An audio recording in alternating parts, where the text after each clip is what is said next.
Que Dieu vous bénisse. Amen. Nous allons nous tenir debout.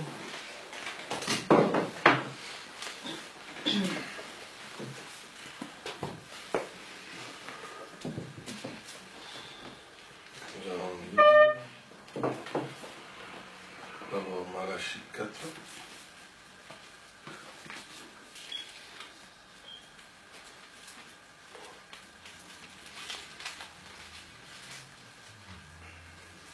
Versets 5 et 6.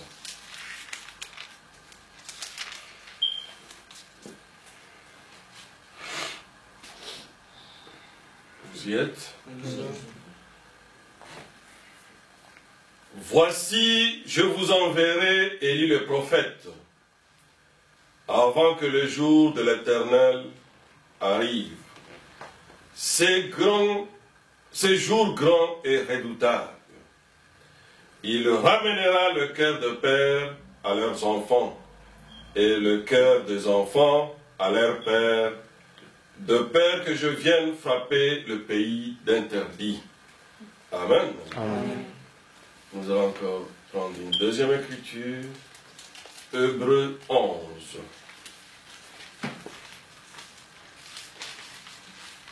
Hébreux, c'est juste après.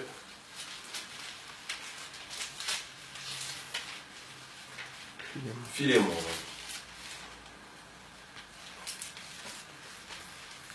Hébreux chapitre 11.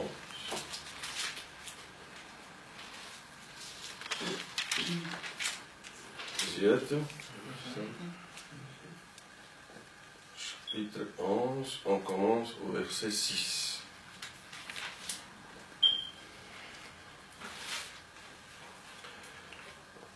Or, sans la foi, il est impossible de lui être agréable. Car il faut que celui qui s'approche de Dieu croie que Dieu existe et qu'il est le rémunérateur de ceux qui le cherchent. Prions le Seigneur. Dieu, notre Père Céleste, c'est toi, le Dieu d'Abraham, le Dieu d'Isaac et le Dieu d'Israël. Le Dieu qui connaît toutes choses, le Dieu qui tient le vouloir et le faire. Le Dieu qui a envoyé le prophète William Branham dans cet âge pour préparer son épouse à l'enlèvement. Tu ne changes pas, Seigneur. Descends, Seigneur. Aide-nous encore à comprendre, Seigneur, le plan de Dieu pour nous dans cet âge. Écarte-nous du chemin. Et oint aussi, Seigneur, chacun de nous, que nous ne puissions pas, Seigneur, sortir de ta présence telle que nous sommes y entrés, Seigneur.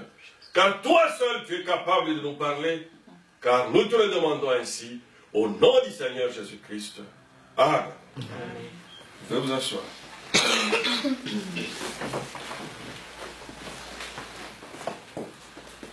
Aujourd'hui, je pensais qu'on puisse parler sur la foi. C'est pour cela que j'ai préféré qu'on puisse lire Malachie 4. Mais le verset qui était plus important pour moi aujourd'hui, c'est celui, le sixième. Il ramènera le cœur de père à leurs enfants. Ici, le prophète Branham dit que c'était la partie que Jean-Baptiste avait accomplie, qui devait ramener le cœur de vieux croyants, qui croyaient à Moïse, à la foi des enfants, des apôtres à ce moment-là. Mais la deuxième partie est le cœur des enfants à leur père. C'est ce que le prophète William Branham a accompli dans cet âge. Il devrait nous amener l'évangile qui doit nous ramener, nous les enfants, à la doctrine de père apostolique. Et pour rentrer dans cette foi originale, il y a une marche à suivre. Chacun de nous ne peut pas y échapper. C'est pour cela aujourd'hui je préférais partager avec vous comment, le titre de cette prédication est comment recevoir la vraie foi chrétienne.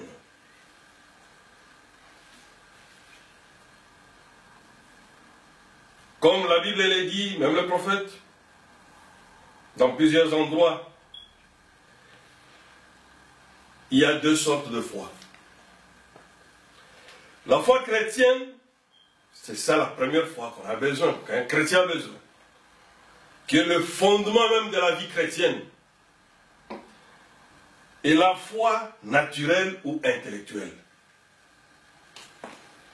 La foi intellectuelle agit ou réside au niveau de l'esprit. Parce que c'est avec cette foi-là naturelle,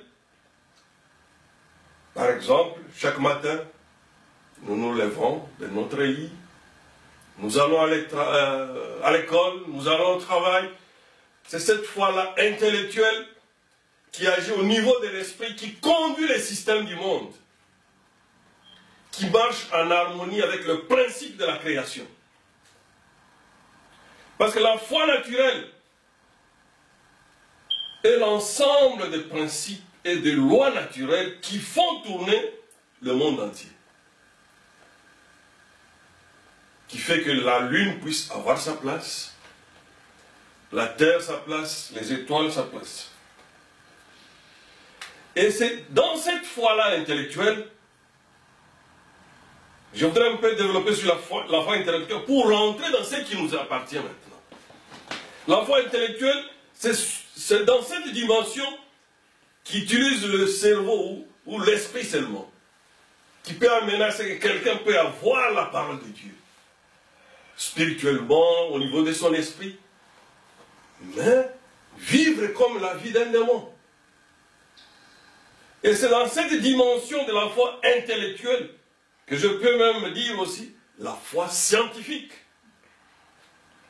Que tout fonctionne dans le monde. Même toutes les inventions qu'on a eues sur cette terre. L'automobile, l'avion, même quand un médecin est en train d'opérer quelqu'un, c'est sur base de ce qu'il a étudié. Il a cru à ce qu'on lui a enseigné.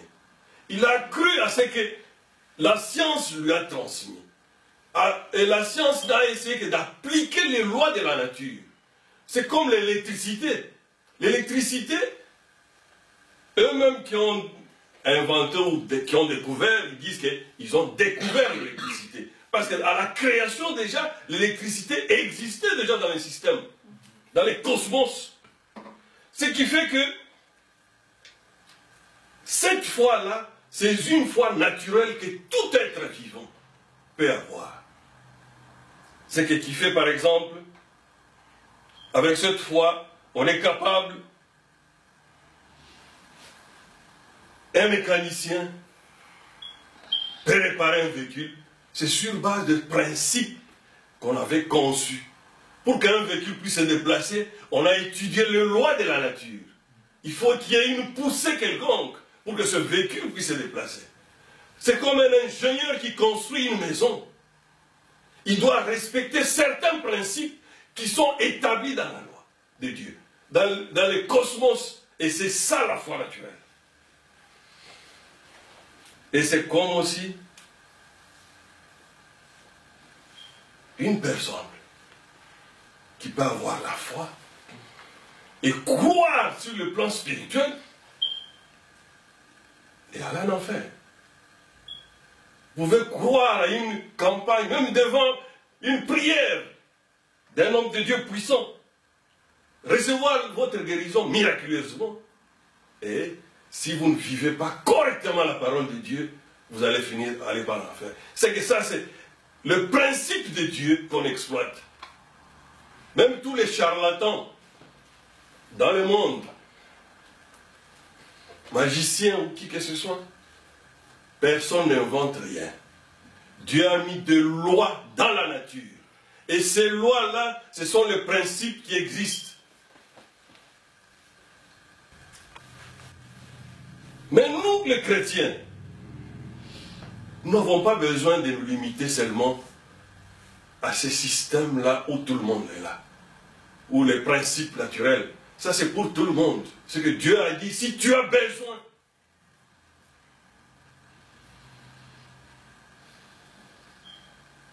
Deux plus 2 égale 4. C'est une science. On l'a étudié. Et quand vous l'appliquez, vous avez le résultat. Ça, c'est la vie courante. C'est quand on sort chaque jour, chaque matin, comme je disais. Vous partez au travail, vous allez à l'école, vous revenez. Si vous n'étudiez pas correctement à l'école, vous n'avez pas réussi dans votre examen. C'est que vous avez respecté ce principe-là qu'on a mis qu'il faut d'abord étudier pour réussir. Mais ça n'a rien à voir avec la foi véritable que Dieu a besoin que nous puissions avoir. Parce que la foi intellectuelle peut même nous amener à penser que nous sommes des chrétiens. Vous allez aussi à l'église. Vous écoutez la parole de Dieu au niveau de la tête, ça entre. C'est bon. Mais, qu'est-ce que cette foi maintenant produit en toi? Pour ton avenir.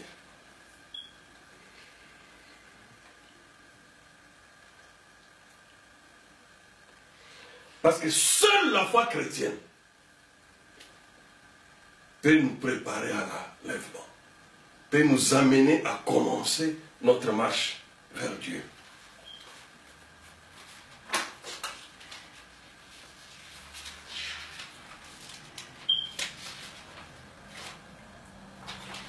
Selon les dictionnaires bibliques, si vous avez compris, j'ai quitté maintenant la foi naturelle, ou la foi intellectuelle, ou la foi scientifique, qui fait régir tous les systèmes du monde, qui fait que chaque matin, le soleil s'élève, il se couche. C'est que même si nous avons besoin de faire quoi que ce soit, selon les systèmes de ce monde, nous devons nous aligner selon ce que Dieu a déjà préétabli pour nous. Parce que le prophète dit qu'une prostituée peut croire à un homme de Dieu, avoir sa guérison miracle à la minute, et demain aller en enfer, s'il ne se répand pas sincèrement d'une vie de suivre. S'il ne change pas sa nature, c'est qu'il va recevoir la situation, la guérison ou le bien qu'il a besoin sur le plan spirituel, au niveau de l'esprit, il reçoit cela. Ça, c'est la foi intellectuelle. Mais l'homme reste lui-même faux au-dedans de lui, et qu'au-dedans de son âme, il n'y a que le doute et le démon qui va l'amener sûrement en enfer. Alors, dans le dictionnaire biblique, la foi est une forte assurance. Ça, maintenant, nous sommes dans la foi chrétienne. L'explication de la foi chrétienne est une forte assurance ou fondement sur les choses qu'on espère. Ici, nous quittons le respect des principes de la nature. Nous entrons maintenant dans l'espérance.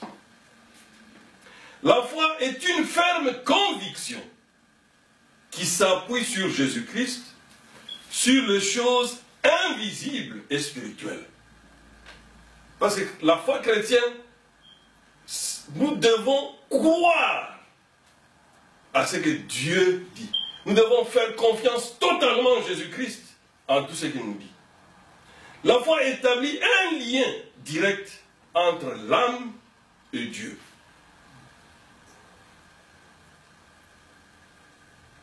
Et la foi habite dans l'âme. Parce que l'homme a trois parties. Il y a le corps, il y a l'esprit et il y a l'âme. Le corps a 5 sens. L'esprit aussi a 5 sens. Mais l'âme n'a la place que d'un seul sens. C'est pour cela, pour les enfants de Dieu qui sont prédestinés à croire à la parole de Dieu, dans leur âme, il n'y a que la foi qui peut entrer. Tandis que ceux qui ne sont jamais prédestinés à devenir des fils et des filles de Dieu, même si il peut y avoir le Saint-Esprit au niveau de son esprit, mais dans son âme, il n'y aura que les doutes. Et les doutes sur le démon.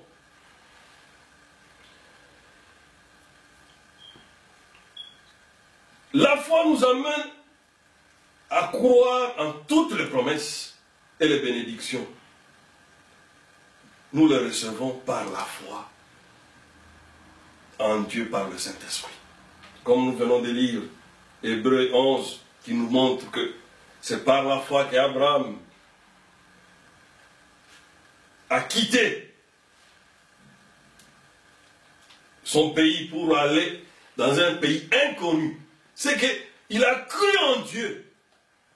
Quand Dieu lui a dit, tu veux être béni, tu dois quitter ton pays. Je veux te montrer là où tu vas habiter. C'est par la foi aussi que Noé fut divinement averti. Dieu lui a dit, tu dois faire un bateau sur la montagne. Ce n'était pas facile. Tout le monde pensait que Noé était fou. Mais il avait cru à l'invisible. Amen. Il avait cru à ce qu'il n'avait pas vu encore. À ce que Dieu a promis. C'est ça. Dieu a besoin que nous puissions lui faire confiance pour croire mot pour mot. Pour qu'il puisse se manifester en nous. C'est par la foi qu'Abraham obéit à Dieu de quitter sa patrie pour aller dans la terre promise. C'est par la foi que Sarah, Isaac. Quant à la foi en Jésus-Christ, c'est la confiance totale en chacune de ses promesses, car Dieu est toujours fidèle. La foi, quand vous voyez la pyramide de vertu ou la stature d'un homme parfait, c'est le fondement même de la vie chrétienne. C'est la première marche. Parce que tu ne peux pas avoir la patience sans d'abord avoir la foi. Tu dois d'abord croire en Dieu, croire en Jésus-Christ. C'est ça la base même de notre marche. Et la foi sincère en Dieu, pour l'avoir, mais nous amène d'abord quoi? À la repentance de notre mauvaise vie. Amen. Amen. Ce n'est pas un slogan. Vous voulez avoir la véritable foi? C'est bon. Dieu nous dit, stop, halt. La repentance de notre mauvaise vie, c'est comparable par exemple à un agriculteur. Vous voulez faire planter, faire votre champ, vous avez obligation de préparer le terrain. Tu ne vas pas venir seulement parce qu'on t'a vendu tel nombre d'hectares, tu commences à jeter les semences. Tu n'auras aucun résultat. Alors pour avoir la véritable foi chrétienne, Dieu nous demande de nous repentir. Sincèrement. Une bonne repentance est une mise en question de notre vie passée. Tu vois ce que tu étais avant et ce que tu dois devenir. Rechercher en soi tout ce que nous avons fait qui nous a séparés de Dieu ou empêché de voir Dieu.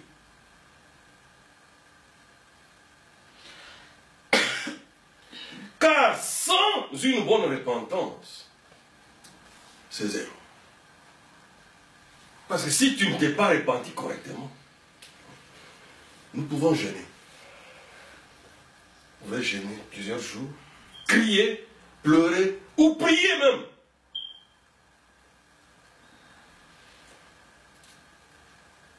C'est rien. C'est comme si tu prends le médicament, tu mets sur une plaie qui est sale. La plaie restera toujours infectée. Elle va s'empirer davantage. Mais pour avoir la véritable foi chrétienne, il faut un examen de soi-même. Voir comment je marche avec Dieu. Est-ce que je suis agréable avec lui? Est-ce que je suis en communion? Ce n'est pas un slogan.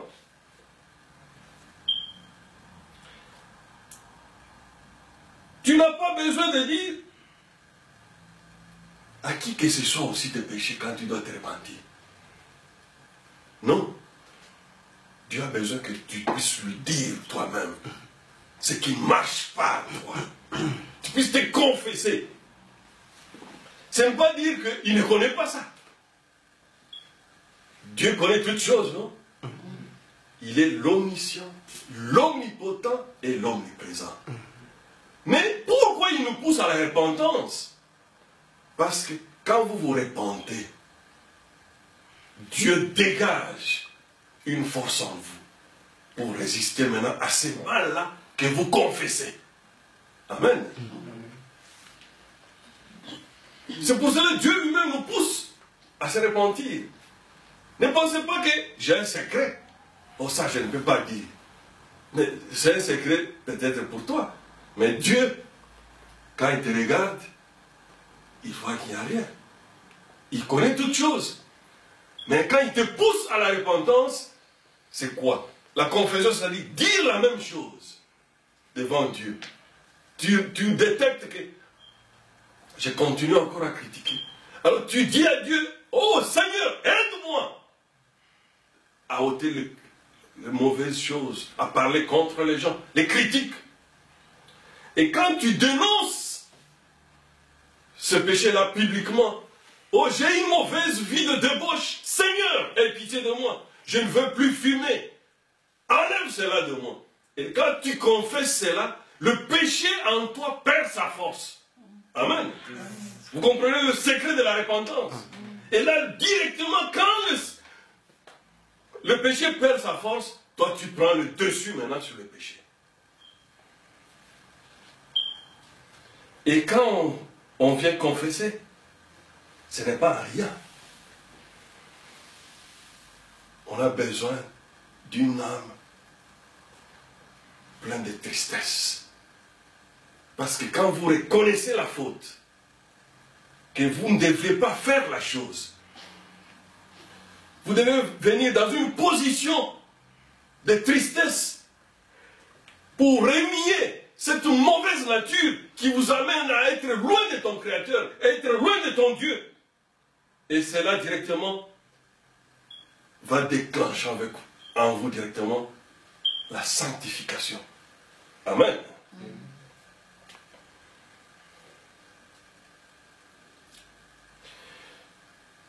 La repentance, ce n'est pas une imagination. C'est une vraie vie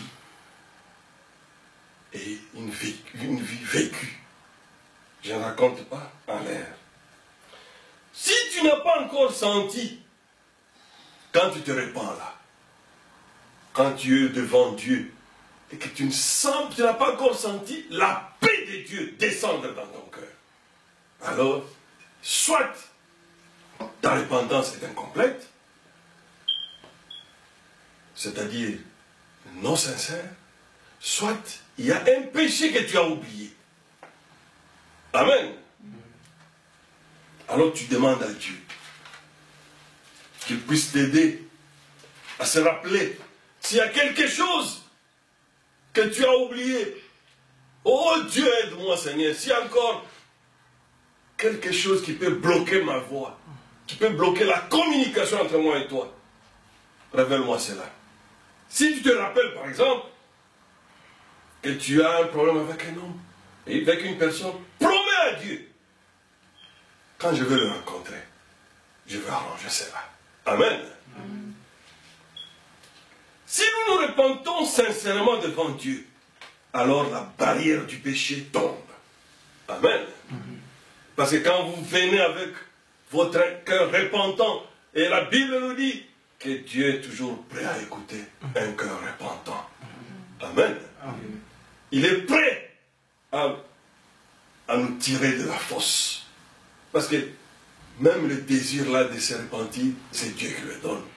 Et quand il le donne, il veut que tu puisses venir et lui étaler toute ta faiblesse. Tu peux garder tes secrets ou tes problèmes à quelqu'un d'autre. Cacher tes faiblesses à quelqu'un d'autre. Mais quand tu es devant Dieu, il faut être ouvert. Il faut lui dire tout pour qu'il puisse t'aider.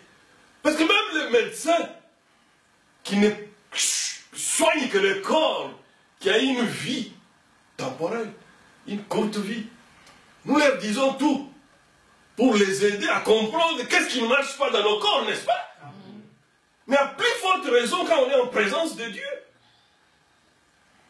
Dieu qui connaît toutes choses.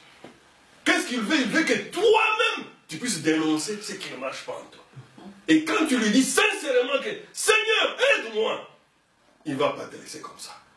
Et tu verras que tout ce que tu avais fait, qui avait amené à ce que Dieu soit mécontent, soit dans une situation que tu ne puisses pas communiquer avec lui, va quitter le chemin. Et là, Dieu, dès que la barrière du péché tombe, là, il est prêt à écouter nos doléances. Amen. Souvent, nous voulons que Dieu nous donne les choses.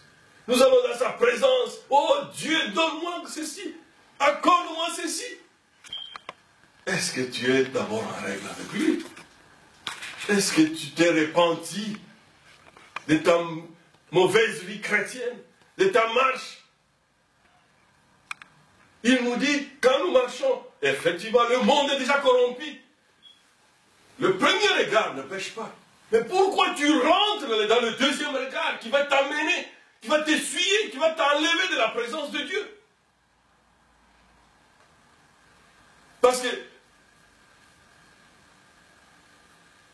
dans notre âge, l'Écriture est claire. C'est lui qui vaincra. Amen. C'est que nous sommes appelés à combattre. On ne peut pas vaincre sans combattre. C'est que l'ennemi a un but. C'est pour nous attirer dans son camp. Et Dieu aussi veut que nous puissions marcher avec lui. Amen. Souvent, c'est notre propre péché qui bloque. Ou qui bloque notre marche chrétienne. On va prendre encore 2 Corinthiens, chapitre 7. Pourquoi on doit se repentir?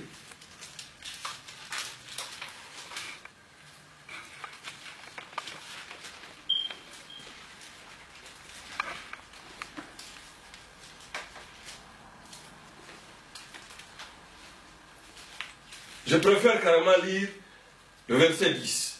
Mais vous pouvez lire de 8 à 10. Mais nous lisons 2 Corinthiens, chapitre 7, verset 10. En effet, la tristesse selon Dieu produit une repentance à salut dont on ne se répand jamais. Tandis que la tristesse du monde produit la mort. Amen. C'est que la vraie repentance ne peut venir que par la tristesse. Matthieu 3,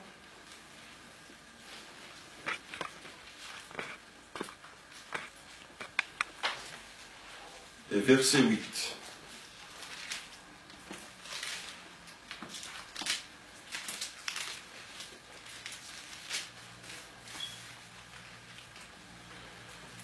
Il dit, produisez donc du fruit digne de la repentance. Parce que celui qui se répand, sincèrement, va produire le fruit digne de la repentance. Et dernière écriture, c'est 2 Pierre.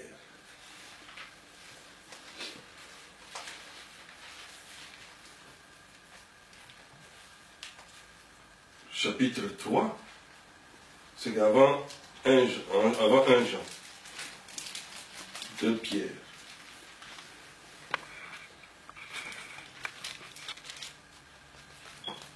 Chapitre 3, verset 9.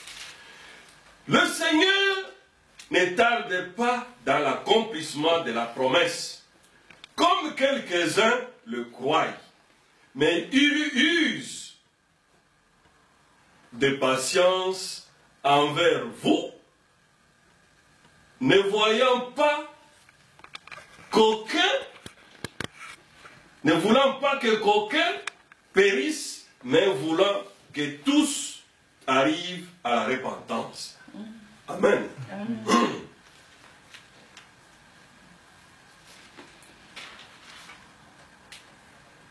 Une vraie repentance s'accompagne de la tristesse. Ne dis pas, oh, je suis dans les messages de William Branham. Cela me suffit. Oh, je suis né dans une famille chrétienne. Non. C'est une affaire personnelle. Ce n'est pas une affaire familiale. Le salut est individuel. Dieu a besoin de nous pour agir maintenant dans le monde. Il n'a d'autres mains que les nôtres. Alors, si toi tu continues à être ni chrétien, ni païen, ça n'existe pas aussi. Sachez que quand tu n'es pas chrétien, tu es d'office païen. Amen. Aucune femme, si elle veut avoir la faveur de son mari, cache des choses à celui-ci.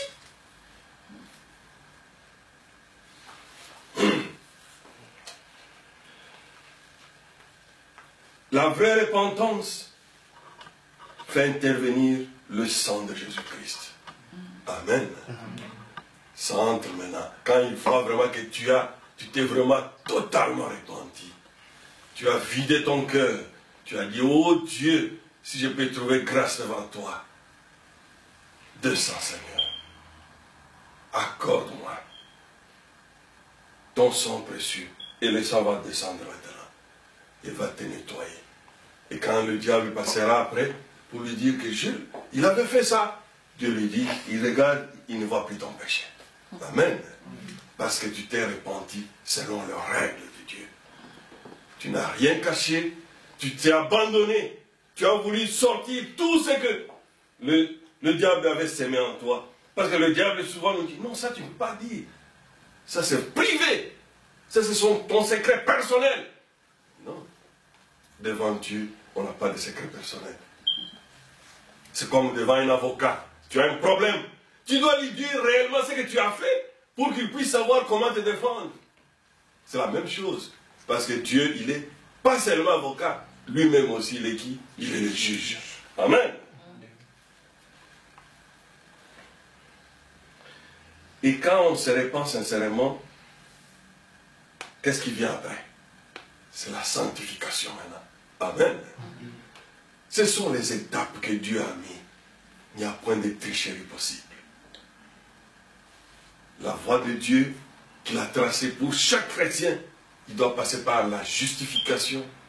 C'est ça, la repentance. Quand tu te répands sincèrement, d'office, il te justifie. Tu es couvert maintenant par son sang. Et quand tu t'es repenti, tu as la justification, la sanctification vient maintenant. Comment la sanctification agit? Ça te rend toi-même juge de ta vie. Tu commences toi-même à surveiller ta vie. Pour savoir que tu as atteint la sanctification, tu es entré dans la période de la sanctification. À chaque situation, tu dois d'abord te poser une question. Quand tu es devant une difficulté, à l'école, au service, sur la route, Jésus à ma place, qu'est-ce qu'il ferait? Amen. Dès que tu te poses cette question-là, tu auras la réponse immédiate. Devant cette situation, Jésus à ma place, qu'est-ce qu'il ferait? La douce voix va te dire, non, un chrétien ne fait pas ça. Et c'est celle-là que tu dois obéir. Amen. Et le prophète William Branham typifie celle-là, la vie chrétienne, comme un verre qui était dans la poulailler, dans la saleté, qu'on ramasse. Et ce verre-là, le fait de le ramasser déjà, c'est reconnaître déjà que ce n'est pas un objet qui doit être dans la saleté. Amen. Tu dois être séparé du monde, tiré de la boue. Tu dis, oh, mais mon verre ici, je le cherchais. Comment il peut se retrouver dans la poubelle? Alors le fait de le sortir déjà de la poubelle, c'est que vous avez justifié ce verre-là. Alors Dieu veut que nous puissions quitter le monde et devenir maintenant, reconnaître notre position, que nous ne sommes pas comme tout le monde. Nous ne sommes pas la chair à canon, non. Nous sommes des fils et des filles de Dieu. qui sont créés dans l'image parfaite de Dieu. Et nous devons être le reflet parfait de Jésus-Christ. Et ce verre-là, tu ne vas pas le garder sale. Tu vas l'amener où? Pour le laver maintenant. C'est ça la sanctification. Tu vas enlever toute saleté.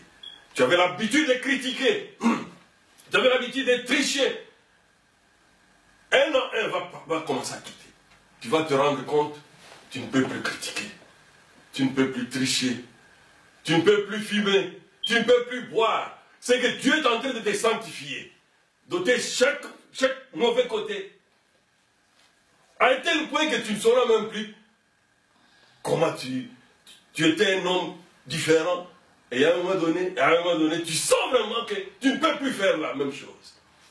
Pourquoi? Parce que tu es en train de marcher avec Dieu. Et après avoir lavé le verre devient quoi? Propre. Prêt à être servi. Amen.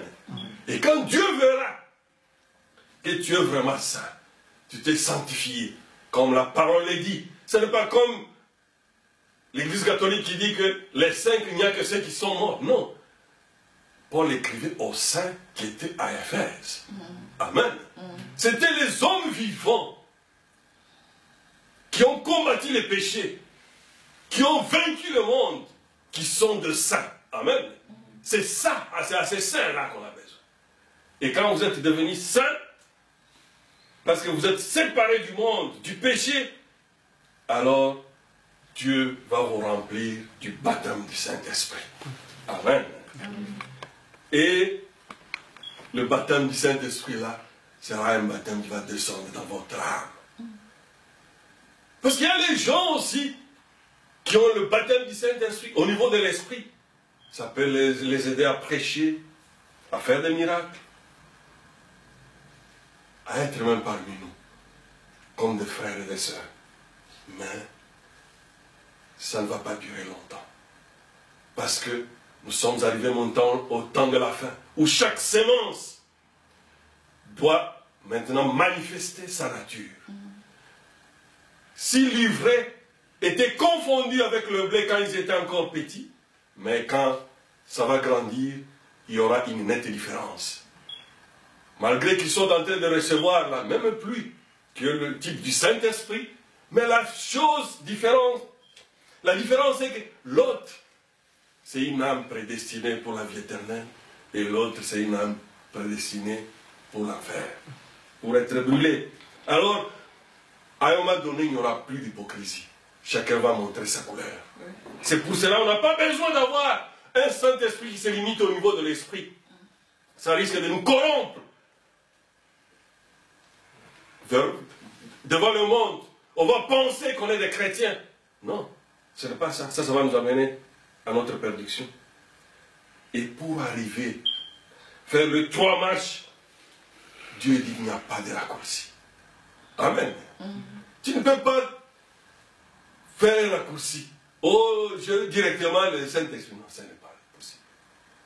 Même l'homme qui était à la croix. Quand vous avez entendu les brigands, il s'était repenti. Amen. Il a dit, Seigneur. Il a d'abord commencé à réprimander celui qui se moquait du Seigneur. Il a dit, nous méritions cela. Mais lui ne méritait pas. Oh Dieu, aie pitié de moi. Pense à moi quand tu seras dans ton royaume. Et Jésus lui a dit, tu n'as pas besoin. Quand je serai, ce soir même. Amen. Amen. La Bible même confirme dans la prédication de William Branham la foi. Et on va d'attendre ce matin. Prêché au Branham Tabernacle le 13 août 1961. Il dit, or, vous savez, quand Jésus est mort sur la croix, son âme est descendue dans le séjour de mort, prêcher aux âmes qui étaient en prison, qui ne s'étaient pas repenties lorsque la patience s'est prolongée au jour de Noé. Amen. c'est que c'est la voix autorisée. La voix absolue. Jésus, l'âme de Jésus est descendue même en enfer pour prêcher à ceux qui n'avaient pas cru, qui ne s'étaient pas répandus. Vous voyez, le salut ne vient que par une vraie repentance. Amen. Amen. Mon frère, ma soeur, tu dis que je suis chrétien, ou je pars à l'église depuis 10 ans, 20 ans, ou 30 ans. Mais je vais juste te dire, ce n'est pas le nombre d'années qui compte. Amen. Amen. Mais vérifie si tu as bien commencé avec lui. Parce que tu peux te retrouver dans une église, mais tu ne sais même pas comment tu as commencé ta vie chrétienne. Mais Dieu a besoin que toi-même tu puisses déjà avoir l'évidence de ton salut. Amen. Quand tu veux aller aux États-Unis, tu as besoin d'un visa. Pour ceux qui doivent avoir les visas. Si tu n'as pas besoin de visa, tu as besoin de ton passeport européen. C'est ça, non? Tu ne vas pas y aller comme ça, non? On ne va pas te faire entrer dans l'avion. Il faut prouver quelque chose qui te donne le droit d'aller quelque part. Amen.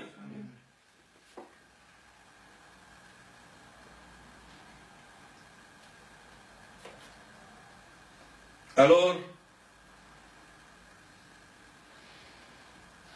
pour savoir si tu as une marche chrétienne avec Dieu, c'est simple. Ou tu ne l'as pas. Vérifie ta vie toi-même. Si ta vie est statique, ne change pas.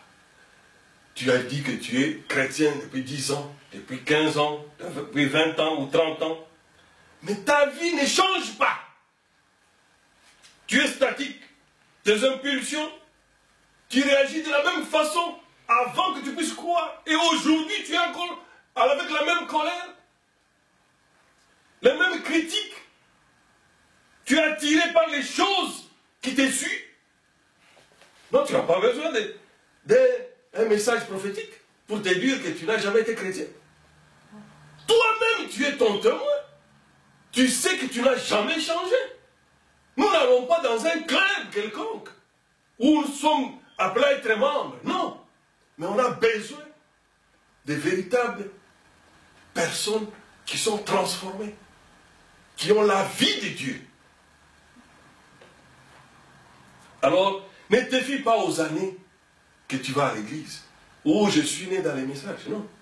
Non, je suis né dans une famille chrétienne. C'est bon. Mais est-ce que toi-même, tu pries Dieu et Dieu te répond? Parce que Dieu, Hébreux 13:8 nous dit, il est le même hier, aujourd'hui et éternellement. Aujourd'hui, nous venons de voir que ce qui empêche notre communion avec Dieu dans la prière, pour qu'il puisse nous écouter, c'est qu'il y a quelque chose qui bloque la voix.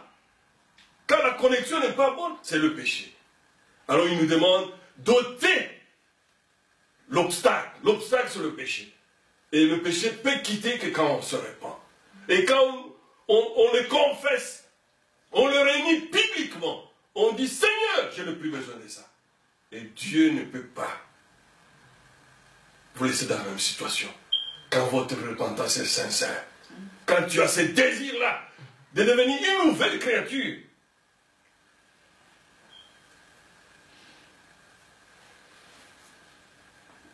ce n'est pas encore tard. Et ce n'est pas aussi une course. N'aie pas honte. Va dans ta chambre. Reprends ta vie à zéro. Amen. Revois ta marche à zéro. Personne n'a besoin d'attendre tout ça. Mais le problème, c'est toi avec ton Créateur. Toi avec ton Seigneur.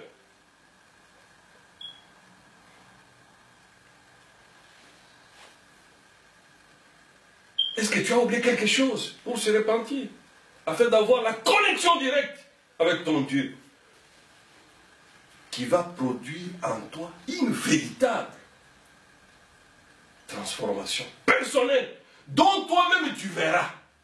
Amen. Que quelque chose vient de se passer en toi, et tu deviendras un témoignage vivant. Parce qu'on peut tromper tout le monde, mais on ne peut pas se tromper soi-même, ni Dieu. C'est pour cela que Dieu a besoin que nous puissions sortir de cette bulle que l'ennemi nous a dit, oh, ça c'est un petit rien, tu ne peux pas te repentir. Non. Dieu a besoin que nous puissions tout mettre sur la devant lui. Parce qu'il connaît tout.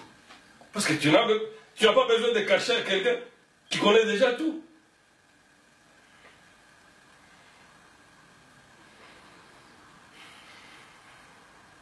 Quand tout est en règle avec le Seigneur, maintenant chaque prière que tu vas faire, oh, ça sera merveilleux. Amen. Ça sera comme si c'est Dieu lui-même qui priait. Le Saint-Esprit en toi. Quand il commencera à présenter la prière, toi-même tu ne comprendras même pas comment tous ces mots-là sont en train de sortir de ta bouche. Tu sais.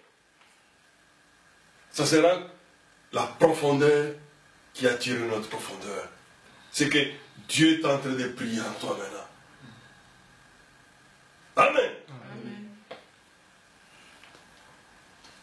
C'est comme le prophète explique quand il est allé chez Tirate. Quand il a dit à Tirate, quand il a donné le témoignage, et Tirate était totalement contente. Elle a crié, c'est vrai frère Branham, que Dieu soit loué. C'est ce que tu as dit pour la création des écureuils. Et le Saint-Esprit est descendu. L'onction est descendue. A dit à frère Branham, dis à Tirate de demander ce qu'elle veut. Et moi, je vais donner. Toi, tu vas lui donner ça. Amen. Et le prophète dit que c'est le même Saint-Esprit. Parce que le prophète lui-même était sous l'onction. Il a dit, si tu veux que ta petite soeur marche tout de suite, elle va marcher. Même si tu veux que, comme vous êtes pauvres, tu veux que cette maison soit pleine de dollars, Dieu est capable de le faire. Mais le même Saint-Esprit a quitté, est allé chez Tirate. Et Tirate a demandé l'essentiel. Amen. Amen. Il pouvait avoir une maison pleine de dollars, mais s'il allait perdre, et si elle allait perdre la vie de ses enfants, ça ne lui servirait à rien. Elle a dit, ma soeur, elle peut bien marcher, mais un jour elle mourra. Mais les âmes de ses enfants, c'est la vie éternelle. Amen. Et ça va maintenant vous sortir du formalisme. Quand vous avez la vraie repentance, la véritable sanctification, le baptême du Saint-Esprit vient au-dessus, tu ne pries plus comme tout le monde. Tu ne pries plus dans les récitations. Tu ne pries plus dans les formalismes. Tu deviens un véritable adorateur.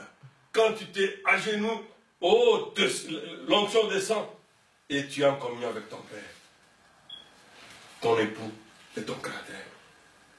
Parce que la véritable foi chrétienne en Jésus-Christ produit en nous quoi? La vie éternelle. Amen. Amen. Amen. Parce que la vie éternelle a une petite définition. Vivre pour les autres. Parce que quand vous avez le baptême du Saint-Esprit en vous, le feu commence à bouillonner pour toi. Tu veux être disponible, serviable, faire quelque chose pour l'autre. Ça nous amène à rechercher, à s'identifier, pas à un autre, mais à un seul modèle. Amen. Dans le Seigneur Jésus-Christ. Ne cherchez jamais à prendre un modèle d'un autre. Non. Un jour tu feras quelque chose qui va te décevoir. Tu seras dans la confusion. Mais lui ne peut pas nous décevoir. Le seul et le vrai modèle, c'est le Seigneur Jésus-Christ. L'ami fidèle. Lui ne peut pas échouer. Lui ne peut pas faillir.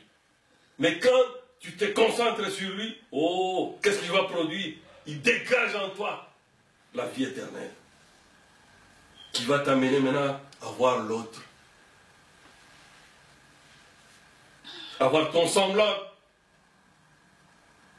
Qu'il est plus que toi. Amen. Oui, parce que nous sommes l'épouse de Jésus-Christ. Parce que l'épouse de Jésus-Christ, c'est une personne. Et nous sommes des petits membres dans cette épouse-là. C'est ça, non? Et chacun a un rôle dans ce corps de Jésus-Christ. C'est comme notre propre corps. Est-ce que le bras gauche peut envier le bras droit? Non. Il verra que l'autre est à sa place et utile pour le royaume de Dieu. Et c'est ce qui va pousser à ce que tu puisses penser que l'autre te dépasse. Et qu'il va créer en toi le Saint-Esprit, tu deviens comme Christ. Tu es humble. Parce que sans le véritable Saint-Esprit, tu penseras que tu es toujours plus que quelqu'un d'autre. Or, quand tu as le véritable Saint-Esprit, il te fait voir ce que toi tu n'as pas. Amen. La capacité que l'autre a que toi tu n'as pas. Nous devons toujours penser que l'autre a quelque chose que je n'ai pas. C'est-à-dire me dépasse. Pour que notre corps, qui est l'épouse de Jésus-Christ, puisse vivre en harmonie. Parce que si le bras gauche dit que je suis plus que le bras droit, il n'y aura plus d'harmonie dans le corps. Ça sera difficile. Parce qu'à un moment donné, ton corps sera dans une difficulté où le bras droit ne peut pas te sortir de cette situation. C'est ton bras gauche qu'il faut utiliser pour sortir de la fosse, par exemple. Alors, tu comprendras que chaque bras, chaque organe, chaque partie de Dieu a son rôle. Amen. La vie chrétienne n'est pas une morale ou une façon de vie. Non. Mais c'est une communion en permanence avec son Créateur. C'est vrai, ça ne sera pas statique. Tu peux avoir le haut et le bas. Le haut et le bas. Comme la nature nous enseigne. Même s'il arrivait que tu tombes, ne reste pas couché. Amen. Rappelle-toi que tu es un fils de Dieu. Tu as une promesse. Et dans cet âge, nous avons une grande promesse où le monde entier, même la nature tout entière, est en train de soupirer à chercher à voir la manifestation des fils et des filles de Dieu. Même les arbres nous regardent. Pourquoi ils ne reconnaissent pas leur place? Les animaux nous regardent. Pourquoi ces enfants de Dieu sont encore distraits? Nous sommes chaque jour objet des abattoirs. On nous coupe, on nous maltraite. C'est parce que le Fils de Dieu n'a pas encore repris sa position. Et quand nous allons reconnaître notre position, l'enlèvement va se déclencher directement.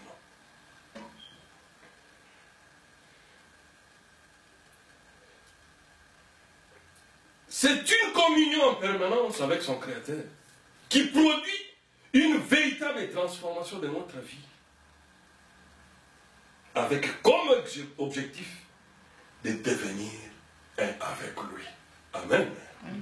Quand on devient un avec Jésus, oh, c'est tellement merveilleux. Et cela va déclencher quoi? Comme on vient de le dire, la foi de l'enlèvement. Pour terminer, nous allons lire la citation du prophète dans le respect. Prêché le 15 octobre 1961, au paragraphe 56. Vous ne pouvez faire que deux choses. Ou accepter la miséricorde, ou recevoir le jugement. Vous devez accepter l'un ou l'autre. C'est là que nous nous trouvons ce soir, ou ce midi, ou ce matin, comme nous sommes le matin. Ou bien nous acceptons la miséricorde de Dieu, ou bien nous passons par son jugement. Il n'y a pas moyen de contourner cela. Amen. Dieu prévoit toujours un moyen d'échapper pour ceux qui le désirent. Pour les fils enfants de Dieu, Dieu prévoit toujours une brèche. Et la brèche, c'est quoi? C'est la véritable repentance. Alors, trois points de suspension, ceux qui restent doivent passer par le jugement. Pas parce que Dieu le veut, non. Mais parce qu'ils ont choisi eux-mêmes ces chemins-là. Parce que le message est venu, la parole de Dieu est venue, Mais Dieu nous a laissé le libre arbitre. Tu veux le chemin du ciel? Voilà. Nous devons passer par les 3 étapes. La repentance, qui est la justification, sanctification, et le baptême du Saint-Esprit, pour recevoir la vie dans ton âme, pour être déjà prêt pour l'enlèvement. Mais si vous refusez cela, il dit que ce n'est pas parce que Dieu veut qu'ils aillent là-bas, non. C'est parce que Dieu, en nous laissant le libre arbitre, Dieu a prédestiné à ces gens-là de choisir cette voie-là et ils vont passer par le jugement. La véritable foi chrétienne vient du fond du cœur. Amen. C'est-à-dire réside dans l'âme. Ce n'est pas dans ton esprit, non. Ça vient de là. Parce que même quand on a ouvert, la science a ouvert le cœur de l'homme, ils ont trouvé qu'il y avait un compartiment vide dans le cœur de l'homme, que tous les autres animaux n'ont pas. Et le prophète a dit que c'est là où l'âme habite. L'homme a la capacité d'un seul sens. On ne peut pas avoir les deux. Et le doute et la foi, non. Si tu as les doutes, c'est que tu as le Saint-Esprit au niveau de ton esprit. Et quand le doute est dans ton cœur, va toujours produire en toi la vie des cochons. Personne ne peut avoir l'esprit de l'esprit, la connaissance de Dieu. Une personne peut avoir au niveau de l'esprit la connaissance de Dieu et avoir les doutes dans son âme. Entre parenthèses, il a dit un démon. C'est la plus mauvaise position.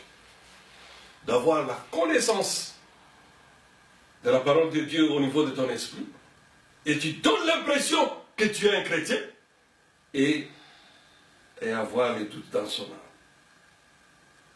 Ça c'est un démon. C'est au paragraphe 48 et 49, les esprits séducteurs. Prêché le 24 juillet 1955. Que le Seigneur vous bénisse. Amen.